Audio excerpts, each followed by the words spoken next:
লগত সম্বন্ধ হৈ থাকে। এই নাৰীডালৰ নাম হৈছে আপ্যায়নী নাৰী। আইগৰাকীয়ে যি খাদ্য গ্ৰহণ কৰে তাৰ ৰস এই শিশুটোৱে পায়। জ্বলা টেঙা তিতা কেঁহা যি খায় 5 মাহলৈকে শিশুটোৰ ছালডাল নহয়।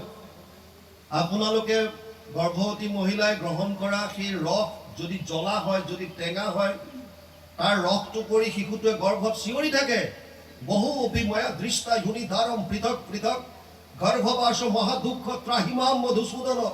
হে মধুসূদন, মোক ৰক্ষা কৰা, ক'ত ফচি আছো মই, ইমান কষ্ট। অকণমান ইউটেৰাছ ভৰি মেলিব নোৱাৰে, বেকা হৈ 10 মাহ 10 দিন বিষ্ঠা মূত্ৰৰ মাজত কেনেকৈ আছে।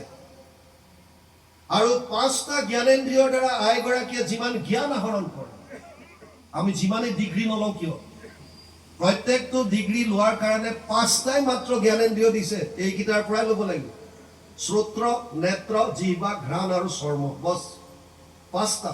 আপুনি শুনি পেলাই জ্ঞান ল'ব পাৰে, চাই পেলাই ল'ব পাৰে, শুঙি ল'ব পাৰে, স্পৰ্শ কৰি ল'ব পাৰে বা সোৱাদ ল'ব পাৰে। জ্ঞানেন্দ্ৰিয় মাত্ৰ 5টা দিছে।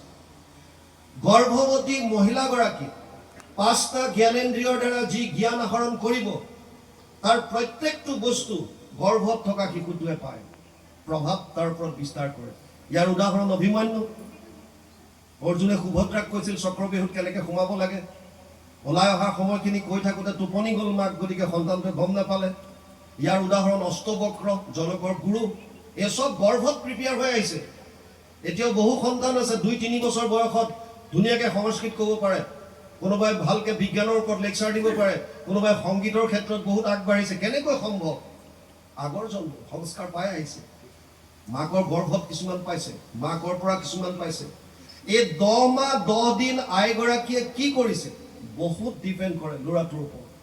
যদি ভাল সংঘ যদি ল'লে, কিতাপ হওক ভকত হওক যেনেকৈ নহওক, পজিটিভ চিন্তা যদি ধনাত্মক চিন্তাৰে মনটো যদি ভৰাই ৰাখিলে, তেতিয়াহ'লে সন্তানটো জন্ম হোৱাৰ পাছত সি এজন সুন্দৰ সন্তান হ'ব।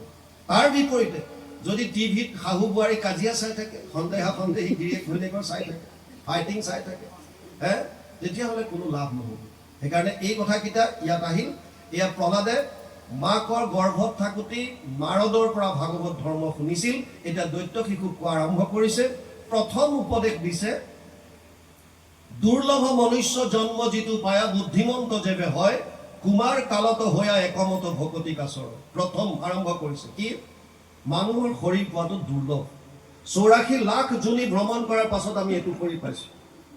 20 লাখ সব স্থাৱৰ জানো, 9 লাখ জলচৰ সব মানো, 11 লাখ কুৰ্ম কবি গাवे, পক্ষীগণ 10 লাখ बतावे, 30 लाख पशु जानो हो भाई, 4 लाख बंदर दुखदाई, जब ये 84 लाख कट जावे तब कहूँ मानुष तन पावे। 20 लाख স্থাৱৰ মানে ইমুভেবল, গছ-গছনি। গছ-গছনি প্ৰজাতি আছে 20 লাখ। এই এটা জীৱই মানুহৰ শৰীৰ পোৱাৰ আগত 20 লাখ প্ৰজাতি গছ-গছনি হৈ থাকিব লাগে। তাৰ মানে আমাৰ ইয়াত যিটো আত্মা আছে, সেই গছডালত থকা আত্মাও একেই, কোনো ডিফাৰেঞ্চ নাই। তেওঁলোক স্থাৱৰ হিচাপে আছে। 9 লাখ জলচৰ প্ৰাণীৰ প্ৰজাতি, জলত থকা প্ৰাণীৰ প্ৰজাতি আছে 9 লাখ, 20 9 29। 11 লাখ কাছৰ দৰে বগাই যোৱা সৰীসৃপ জাতীয় প্ৰাণীৰ প্ৰজাতি, 29 11 40। চৰাই চিৰিকটি প্ৰজাতি আছে 10 লাখ, 40 10 50। 30 লাখ বিভিন্ন জন্তু, 50 30 80, 4 লাখ বান্দৰৰ প্ৰজাতি। 84 লাখ যোনি ভ্ৰমণ কৰাৰ পাছত ভাগৱতে কৈছে, 100 কোটি জন্মান্তৰে হোৱে মহাভাগ, নৰ শৰীৰক জীৱে তেবে পাৱে লাখ। কিমান কষ্টৰ মূৰত, কিমান পুণ্যৰ ফলত আমি এইটো শৰীৰ পাইছোঁ। প্ৰহ্লাদে কৈছে, আৰু এই শৰীৰটো পাবলৈ ব্ৰহ্মাই বিশ্বাস কৰে। ভাৰত বৰিষ ধন্য কলি যুগ হৰি হৰি হৰি হৰিয়ে, হৰি হৰি হৰি ব্ৰহ্মাৰ প্ৰাৰ্থনী নৰতনু অনুপম। ভোকাত গাওঁ নহয় আমি, বুজি পাইছে নে? তাৰ মানে ব্ৰহ্মাই ইচ্ছা কৰে দেৱতাৰ দুৰ্লভ এইটো শৰীৰ পোৱা, কাৰণ ইয়াত কেৱল ভক্তি কৰাৰ সুবিধা দিছে, বাকী ক'তো নাপায়। গতিকে ইমান এটা দুৰ্লভ শৰীৰ যদি কোনোবাই পাইছে, মনুষ্য শৰীৰ, প্ৰহ্লাদে কৈছে কুমাৰ কালৰ পৰা তেওঁলোকে ঈশ্বৰ ভক্তি কৰে। কৌমাৰ আচৰিত প্ৰাজ্ঞ ধৰ্মান ভাগৱতানিহ, দুৰ্লভ মানুষ দেহ তত্ৰাপি ধ্ৰুৱম অৰ্থদম। 701 সপ্তম স্কন্ধ 6ষ্ঠ অধ্যায় 1ম শ্লোক। কুমাৰ কালৰ পৰা কৰিব দিছে। কিন্তু কুমাৰ কালৰ পৰা আমি জানিম কেনেকৈ? কুমাৰ কালত যে ঈশ্বৰ ভক্তি কৰিব লাগে আমাৰ ল'ৰা ছোৱালীয়ে জানিবনে নাই সেইটো ডাঙৰ কথা। আপুনি জানিলেহে কৰিব। আমাৰ ল'ৰা ছোৱালীয়ে জানিছেনে নাই? ইণ্টাৰেষ্টিং কথাটো শুনো। আমি যেতিয়া এতিয়া বৰ্তমান ইলেক্ট্ৰনিক্সৰ যুগ, চবৰ হাততে আজিকালি একো নহ'লে মোবাইল ফোন এটা আছে, চবেই ইলেক্ট্ৰনিক্স বস্তু ভৰি আছে। আচ্ছা, মোবাইলটো যেতিয়া কিনে, সেই বক্সত এখন কাগজ দি লিফলেট মেনুৱেল তাত লিখা থাকে তাৰ ফাংচন কেনেকুৱা কেনেকুৱা কি কি ফেচিলিটি আছে, ফাংচনবিলাক চব লিখা থাকে। আপুনি এটা ইলেক্ট্ৰনিক্সৰ বস্তু কিনিলে আগতে বুজি ল'ব লাগে। ৱাশ্বিং মেচিন এটা আনিছে, বুজি ল'ব লাগে ইয়াত কেনেকৈ কোনটো চুইচ কি কৰিলে কি হ'ব, ড্ৰায়াৰ ক'ত আছে, কিমান হিট কেনেকুৱা কি কৰিব লাগিব, গোটেই বুজি ল'ব। তাৰ পাছত বস্তুটো ব্যৱহাৰ কৰে।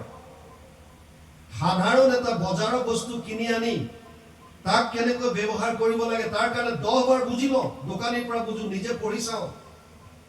তেনে ক্ষেত্ৰত দেৱৰ দুৰ্লভ ব্ৰহ্মাৰ প্ৰাৰ্থনী এই শৰীৰটো পোৱাৰ পাছত ইয়াক কেনেকৈ ব্যৱহাৰ কৰিব লাগে তাৰ কাৰণে কেতিয়াবা মেনুৱেল চাইছেনে নাই?